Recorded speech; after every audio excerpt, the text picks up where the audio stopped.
Ek staan hier tussen twee paaie. My hart gebreek, my siel so swaar. Ek kyk op na die hemel bo en fluister stil, hoor my nou. Ek probeer beheer wat ek nie kan, hou vas aan dinge wat glip deur my aan. My lyf's vol pyn, my kop's te vol. Dis soos 'n storm wat nooit wil stop.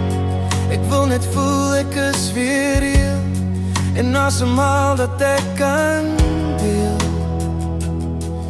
Maar ek weet nie watter pad om te kies, want elke tree bring nog vrees. Ek's op 'n kruispunt, watter kant toe nou? Die pyn brand binne, dit voel so seer. Ek's moeg om te baklei, maar